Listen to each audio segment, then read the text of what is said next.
Buenas tardes amigos, este es el programa Diálogos del Montoner. Bueno, las circunstancias dramáticas que vive el Perú, nuestra república, se van sumando una tras otra. Y de pronto la sensación de que esto no da más, de que no podemos seguir en esta situación, se extiende, se consolida. El problema es que todavía el Congreso no inicia un camino de transición, pero la situación del Perú es realmente dramática. Y en realidad, nunca el Perú había tenido un gobierno más destructivo. Nunca un gobierno había causado tanta devastación en tan poco tiempo. Igualmente, nunca, y cuando decimos destructivo, es con respecto a un proceso virtuoso que se había construido en las últimas 3 décadas en el terreno económico, social e institucional. Digamos, la capacidad de destrucción de este gobierno en tan pocos meses de gestión es algo que asombra y deja abismado a cualquiera. La pregunta que surge cuando empiezan a haber audios que denuncian irregularidades, cosas que dejan abismada a la gente, en la que el exsecretario general de Palacio de Gobierno, el señor Bruno Pacheco, conversa, dialoga con un interlocutor como si se tratara de capturar, vamos a usar ese término, los recursos del Estado. La pregunta que uno se hace es, ¿estamos llegando al final del gobierno? Ya es, digamos, se acerca la hora en que el Congreso y la sociedad se vean obligados de una y otra manera como la única salida para salvar el Perú a relevar al Poder Ejecutivo. Bueno, para hablar de estos temas, el día de hoy hemos convocado al señor Hernando de Soto, presidente del Instituto Libertad y Democracia, ex candidato presidencial, para conocer su opinión, a quien le decimos buenas tardes y gracias por aceptar la invitación. Buenas tardes, doctor de Soto, gracias por el diálogo. Buenas tardes, Víctor Andrés, qué gusto estar en tu programa. Gracias por la invitación. Bueno, la pregunta sería ¿estamos llegando al final de este gobierno? Digamos, la crisis que se está acumulando es de tal envergadura que pareciera que todo el mundo, con cierto sentido común, empezar a entender que no hay otra salida que buscar una transición política de este desastre nacional. Bueno, tenemos dos fenómenos en mente paralelo, ¿no? Tenemos por un lado el hecho que este gobierno hasta el momento es inepto o por lo menos no ha podido resolver los problemas que se le enfrentan y que son nuevos en muchos casos, ¿no? Por lo de la pandemia, por la recesión mundial, la crisis rusa, ucraniana, y el hecho que hoy día el mundo se está dividiendo de una forma distinta. Hay una guerra fría de nuevo, pero no es una guerra fría como la anterior. Eso por un lado.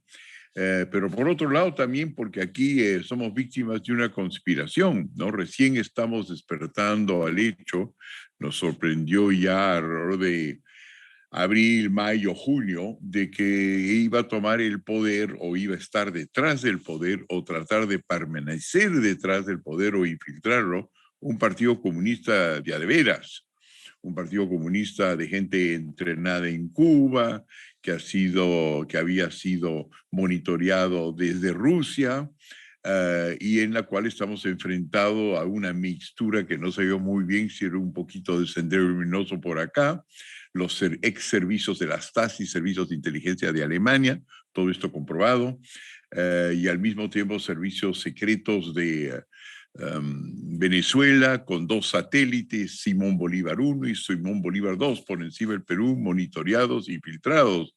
Consideremos dos cosas, es decir, que si nosotros nos liberamos ahora de lo que parece ser un grupo inepto y el presidente o por que se le impone o porque él mismo decide, se deshace de los improvisados y comienza a llamar a la gente adecuada o tiene, por otro lado, la suficiente seguridad de poder convocar a gente preparada, sigue habiendo el tema de que el Perú está dividido en lo que se llama sistemas de identificación política que tampoco son aguantables. Una mitad del Perú está dominada en el fondo para sus creencias políticas, sus hábitos, por un partido que no tiene más del 1% de marxistas-leninistas, pero que evidentemente tiene una gran influencia, y por otro lado un público más conservador. Ahora, pero permítame replicarle algo. ¿Por qué dice usted que la mitad está dominada por el 1%? Yo le puedo asegurar que ahí donde vaya Perú Libre o el presidente son largados, son echados.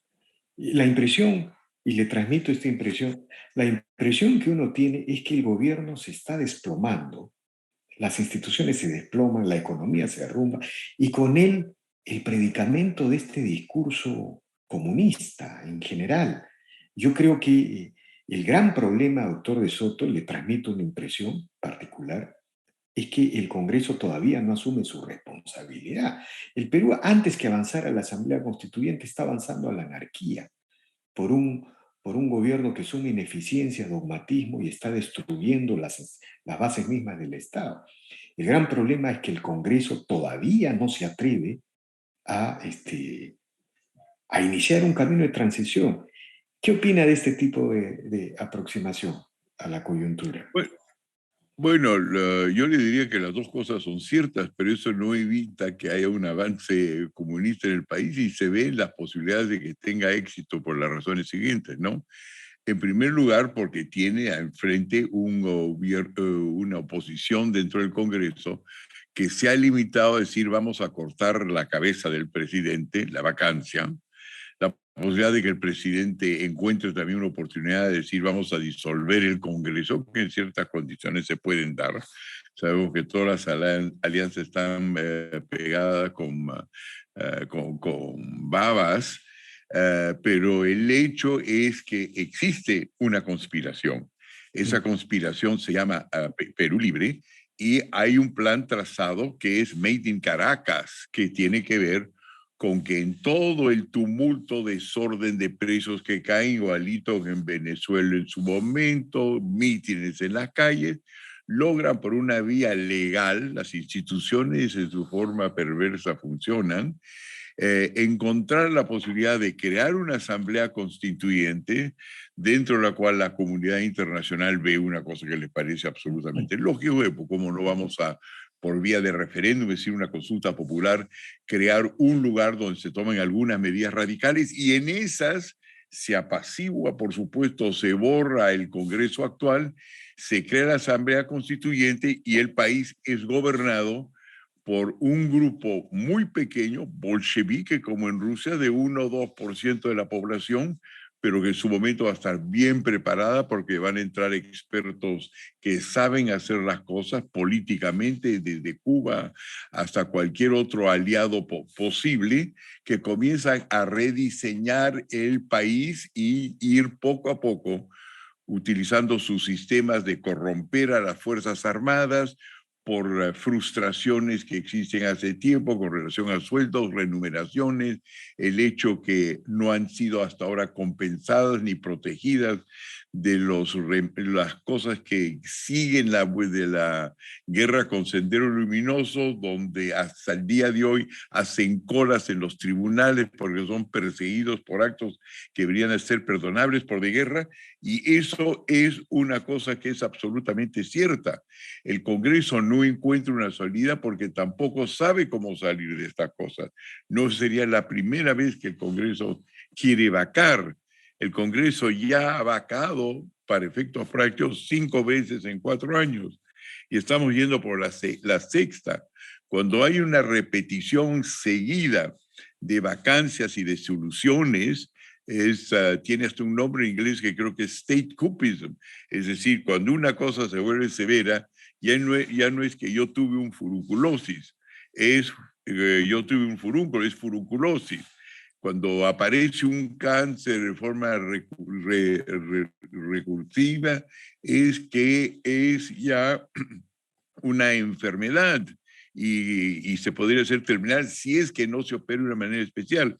Ergo, estamos al borde de un Congreso que no se da cuenta dónde está, quiere decir la vieja fórmula, que es matar al maquinista que conduce el tren y la locomotora sigue siendo la locomotora Pero, apuntada con su al comunismo, y eso en el fondo, pero lo digo no como un acto dramático. O sabemos que el Perú no funciona hace unos buenos 10 años y se veía venir eso o algo parecido a eso, también es una oportunidad si tenemos suerte de hacer una gran renovación. Pero la crisis es, como usted dice, no solamente porque hay un gobierno que está malo, sino también porque hay una derecha sin imaginación que no ha sabido hacer llegar la economía de mercado a la gente más pobre del Perú. bueno, Y pero bien, doctor Del Soto, mire, en el caso del Congreso, es verdad que no hay una claridad sobre cómo salir de esta devastación, de esta destrucción, pero por otro lado uno tiene que decir que lo único que nos está salvando de la Asamblea Constituyente es el Congreso. El Congreso ha archivado el proyecto de la Constituyente, el Congreso ha aprobado una ley que señala que el referéndum tiene que pasar por el Congreso para la reforma total o parcial de la Constitución. El Congreso ha aprobado la ley de la cuestión de confianza. El Congreso ha elegido a los 6 miembros del TC que le dan cierto respiro institucional al país. El Congreso acaba de censurar a la ministra Besti Chávez, que es una representante de la colectivización, de la estatización de las relaciones. Entonces, hay cosas buenas también. Lo que pasa es que digamos, de alguna manera todos nos hemos equivocado, ¿no? Castillo, por ejemplo, no era la suma de incapacidades, es un proyecto comunista, lo está demostrando. Es un proyecto colectivista que responde a las directivas y a las orientaciones del Foro de Sao Paulo, ¿no? bueno, hacemos, yo creo que hay varios cerrados. Vamos a ver el otro lado para tratar de meter eso en tres dimensiones, ¿no? El Congreso archiva, el Congreso vaca, el Congreso censura. Mientras tanto, lo que uno ve en un país es, como dice mi gran amigo Max Hernández, el Perú sigue siendo un África solapa, un Sudáfrica solapa. Seguimos teniendo una enorme parte de la población, que sobre todo después de la pandemia, o mejor dicho, durante una pandemia que va a durar algún tiempo, ya perdió, colapsaron el 50% de las empresas en las cuales ellos trabajan y han consumido, según la Organización Internacional del Trabajo, el 80% de sus ahorros. Hay un Perú rezagado, un Perú que también se ha vuelto violento a su manera, que hace todas las riquezas que tenemos, que son en estos tiempos, están hechos para ellos, son nuestros minerales, nuestras exportaciones, y seguimos en conflictos sociales que tapan no solamente la explotación que podríamos tener hoy y los ingresos que necesitamos a gritos y los puestos y trabajos que necesitamos en una forma clamorosa, sino no permite las inversiones que vienen y hay una fuga de talentos. En otras palabras, lo que yo veo es un Congreso legalista que cierra, que abrocha, No, pero no está seguramente, resolviendo los problemas del país. pero doctor De Soto, el Congreso no puede resolver, porque no es el Poder Ejecutivo, lo que la sociedad y la mayoría del país ha construido como error monumental, ¿no? Lo que le tenemos que demandar al Congreso es que organice la salida, la transición, porque el Perú es una suma de errores hasta Castillo. Es una construcción de un muro de Berlín al que todos hemos construido. Por ejemplo, mire usted el caso único del Perú. El señor Castillo no tenía por qué ganar, pero eso que llama usted derecha, en un acto, no sé cómo llamarlo, frente al momento de la República, no logró organizarse en una unidad y ganar en primera vuelta, o ganar 50 sobre 30%. ¿Cuál es la responsabilidad, según usted, de los actores políticos en la construcción de este momento terrible, casi terminal para la República? ¿No? Por ejemplo, yo le digo, ahora se demanda mucho la unidad de todas las fuerzas del centro, de todas las fuerzas de la derecha, para enfrentar esta amenaza comunista que usted ha descrito con absoluta propiedad, ¿no? Usted lo ha descrito casi pedagógicamente. ¿Qué significa esta amenaza comunista? En todo caso, mi pregunta sería ¿por dónde está la salida? Bueno, comencemos por lo principio. La salida, en primer lugar, consiste en hacer un buen diagnóstico, como usted sabe, ¿no es cierto? Tenemos un problema físico, vamos del médico y se le ocurre creer que hay un tumor en su cabeza y lo encuentra y está en el riñón. Entonces, eso no va a funcionar. Entonces, yo creo que en primer lugar, que lo que ocurre con la llamada derecha es que no es mayoría, ya ha sido mucho tiempo que no es mayoría. El punto ya llegó al punto que cuando entró el mismo presidente Kuczynski, donde comienzan ya las vacancias en forma de metástasis, él mismo se declara de centro izquierda, hace alianzas con las izquierdas. El ministro de Relaciones Exteriores, en un mundo globalizado, se declara también de izquierdas. En otras palabras, la derecha en ese momento hasta niega que sea derecha, en primer lugar. En segundo lugar, en lugar de tratar de sustituir las medidas demagógicas mediante los cuales la gente a la cual apela a la izquierda, la más pobre del Perú, que le da dádivas, bonos, canons, pero no le da oportunidades para realizar su propio trabajo, discrimina contra las empresas de los pobres, no les dan concesiones, no hace compras estatales con ellas, hace el mismo error que siempre ha estado haciendo la derecha ya durante algún tiempo. Vamos a unirnos, vamos a hacer a favor de la economía y mercado una sólida alianza o frente. Entonces forma el FREDEMO.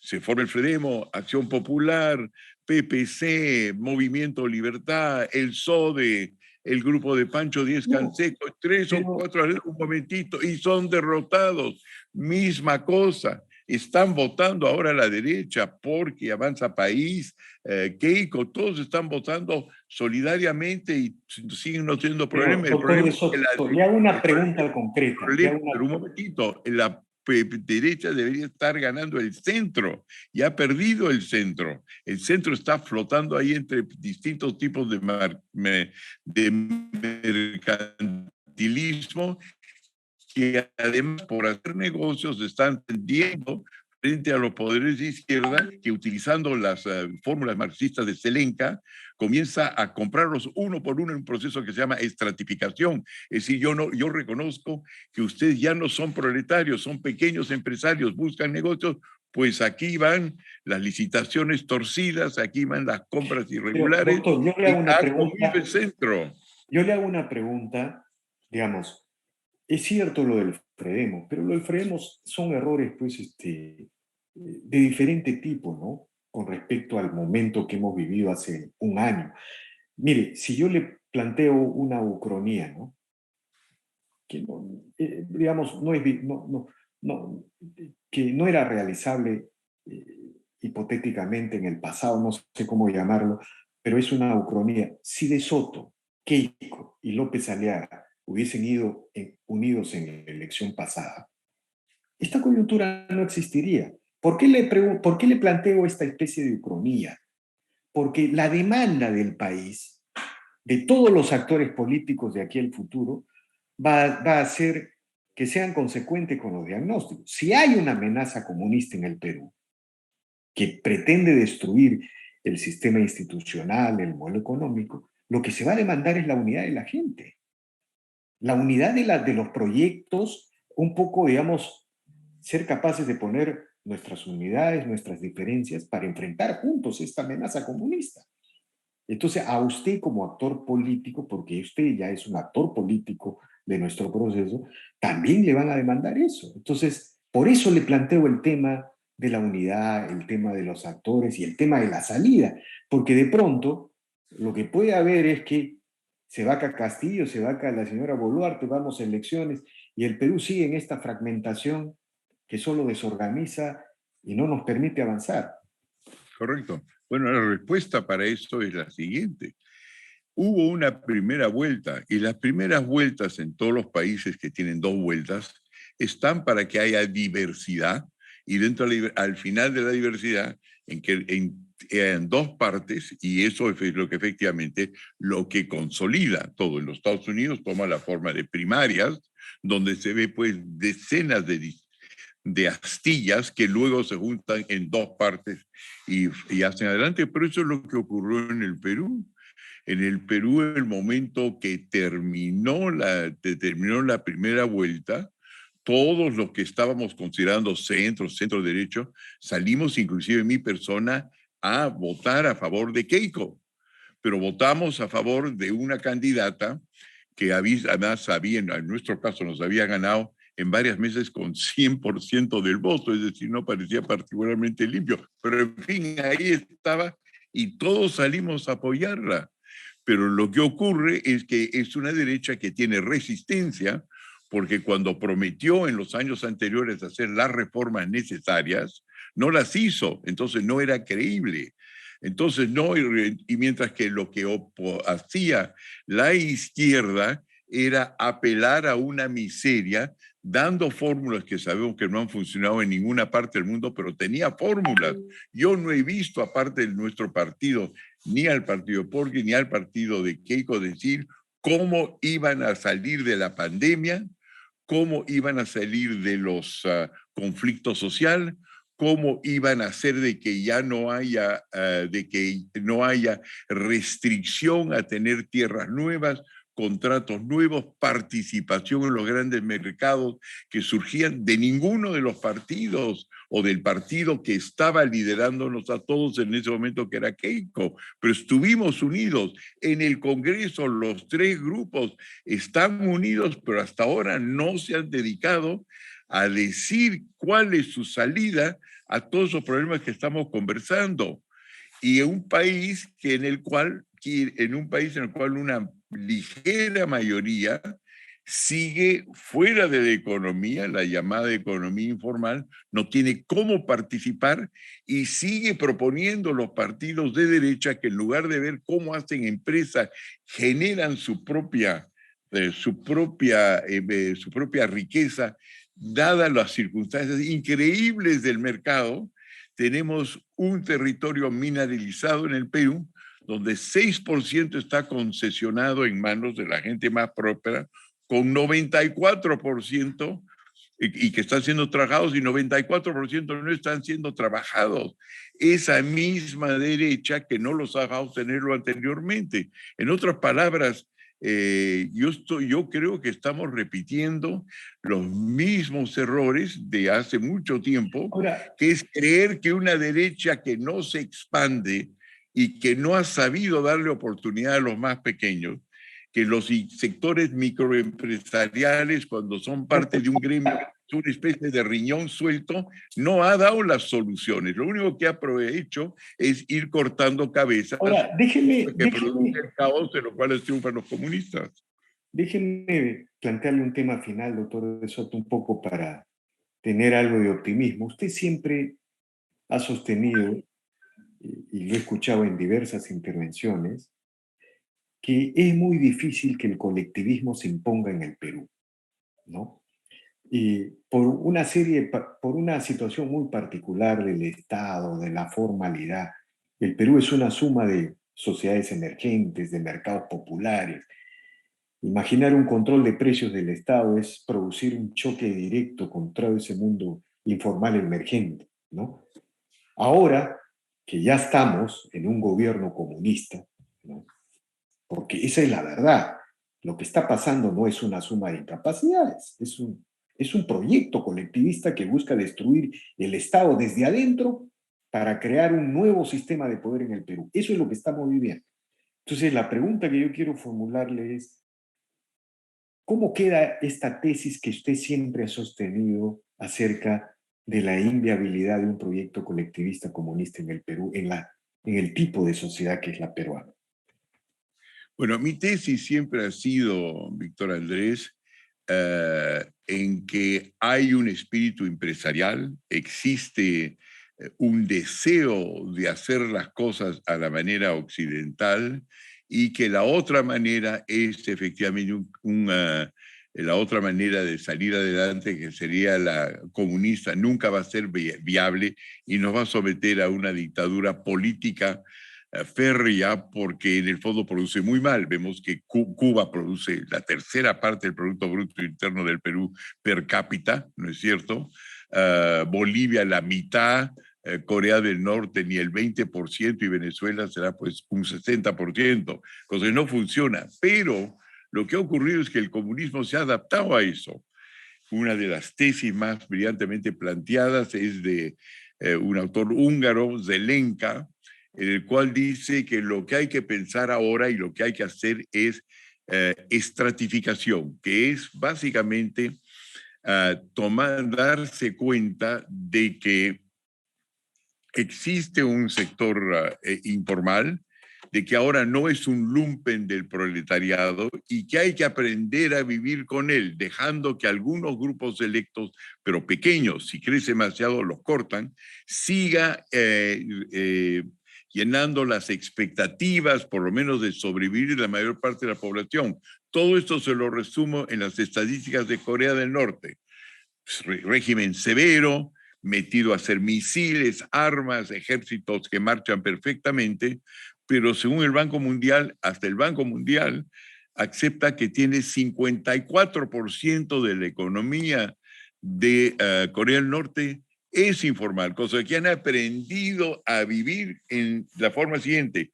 Yo soy, digamos, Chota o yo soy Junín, ahí está el señor Cerrón, vamos a estatizar esta parte de la economía, pero en lo que se refiere a todas esas pequeñas mafias que a veces rodean el sector informal, los vamos a tolerar y los ve usted entrando y saliendo del gobierno. En otras palabras, estos ya se han,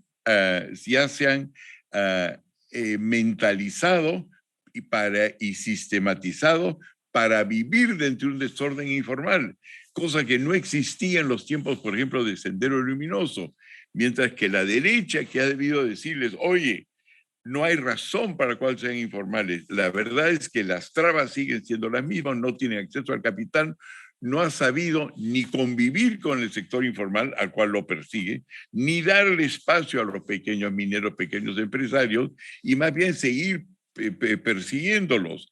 Entonces, lo que ha pasado con los rojos es que se han vuelto amables con el desorden. Yo no conozco un país comunista, y vaya que los he visitado bastante, donde no haya, pero sí, un tremendo sector informal. Cuando yo trabajaba, y aquí la gente me va a decir, puede ser que soy un sobrado, porque cuando yo trabajaba con el presidente Putin hace ya, quizás hace 15 o 20 años, en términos de ver de qué manera formalizado su sector informal, el programa de titulación de tierras que hemos hecho ahí abarcaba el 60% de la población, es decir, se dedicaba a ver de qué manera los integraba, mientras que en el Perú nos hemos dedicado a darle el mínimo tipo de papel con el cual por lo menos la policía no los persigue sin darle toda la operatividad que necesita para sacar adelante un pueblo en una economía de mercado moderna cuyos mercados son esencialmente globales. Entonces le quiero decir la cosa siguiente,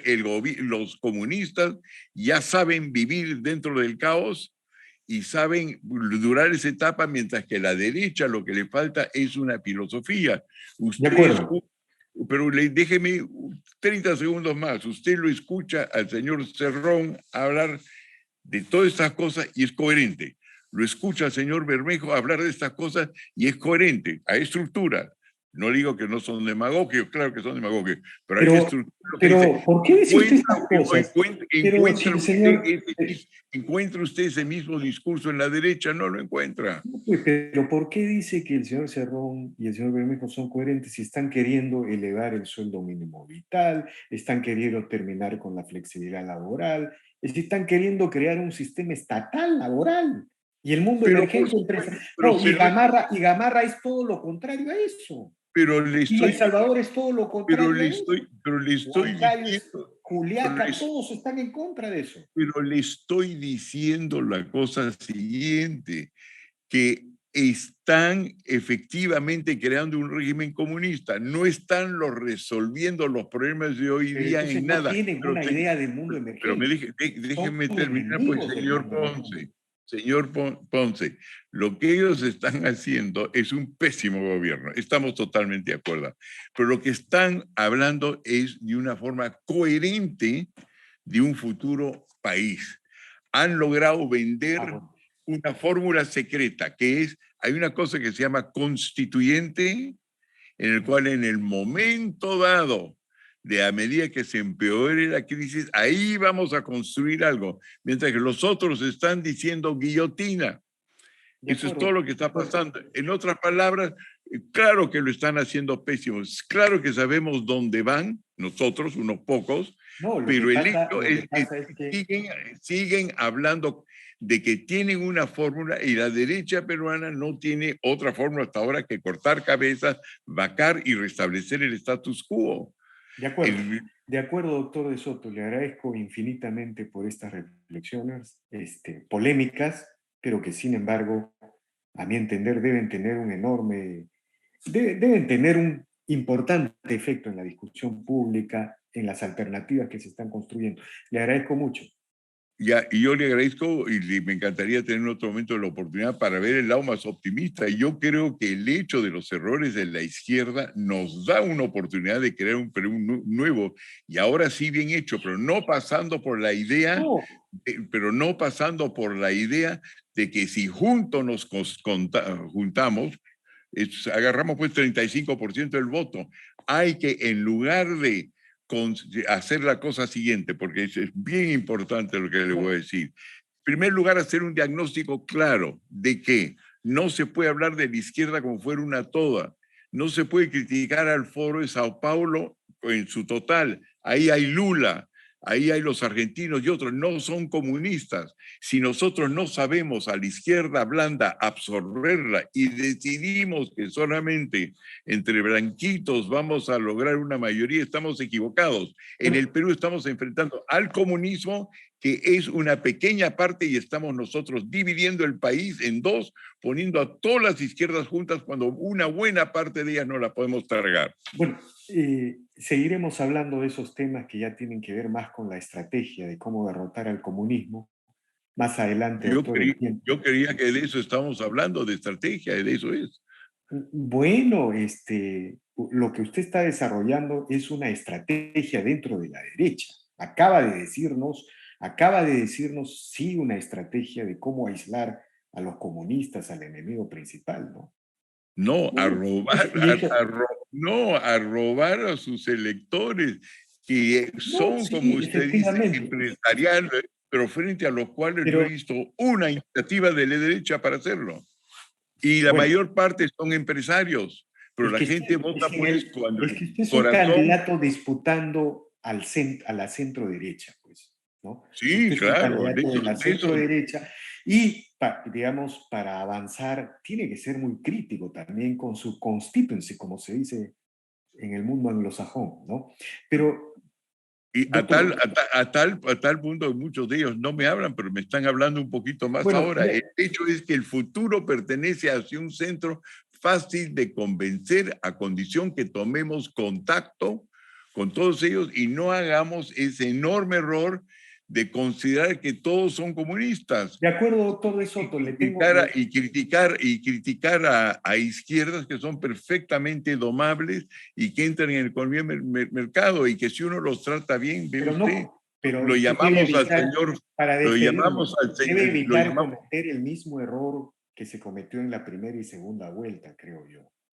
Castillo siempre fue un comunista. en la primera Ahora usted lo ha vuelta dicho no, con en la primera absoluta vuelta claridad. trataba de hacer, el primer lugar en la primera vuelta no era clara, no había claro que había No, una pero injerencia cubana digamos, metida pero dentro del país. había claridad en mucha información. Eso sí le puedo asegurar, doctor de Soto, ¿ah? Por la historia y la trayectoria de Castillo, por su vínculo de Movadef. Todo estaba escrito y ha sucedido como tal. No, bueno, una vez vamos a tener que discutir eso. Yo no creo que era así. Yo creo que hemos podido ganarnos bien antes, porque era claro cuando vino el señor Castillo y pidió conversar conmigo, el comité central, el secretario general de Perú Libre le prohibió conversar Bueno, con eso es nosotros. parte, siempre actúan así ellos. No, pero lo que Siempre le se quiero llama la decir es, lucha de las dos líneas, la escopeta de ahí dos cañones. Es parte de la historia del comunismo mundial. ahí estábamos en una posición de partirlos en dos y ahora estamos viendo que se pueden partir. No, doctor de Soto, eso sí me parece una reflexión inapropiada, porque nunca estuvieron en situación de ser partidos en dos. Era parte de una estrategia. Eso es la manera de actuar del comunismo. Es Bueno, decir, merece esto otra entrevista, creo, doctor Ponce, Bueno, porque hemos llegado le al nudo agradezco del mucho, problema. doctor de Soto, pero lo importante es que usted nos está señalando que necesitamos, lo más importante que usted nos está señalando, un nuevo diagnóstico. Nos está exigiendo un nuevo diagnóstico porque la crisis no puede ser una solución cosmética. Hay que cambiar el modelo, el sistema, para poder construir una sociedad de mediano y largo plazo. Muy agradecido, doctor de Soto. Gracias, Víctor Andrés, por la invitación. Bueno, diálogo fuerte, pero así tiene que ser. Además, si uno quiere seguir, ¿no?, en la política, ese es el camino, ¿no? Pero por supuesto es que ya no es un problema ahora de pastillitas, esto es cirugía que se necesita. Estamos frente a un reto muy grave que viene desde Rusia, pasa por La Habana, pasa por Venezuela y no tenemos aliados, tenemos dos satélites rusos, a Simón Bolívar 1 y 2 flotando por encima del Perú y estamos desinformados. De No, acuerdo, no, doctor. la cosa es seria. Muy agradecido por estas declaraciones. Bien, amigos, esta ha sido una nueva edición de Diálogo Montonero. Regresamos en la siguiente edición. Gracias.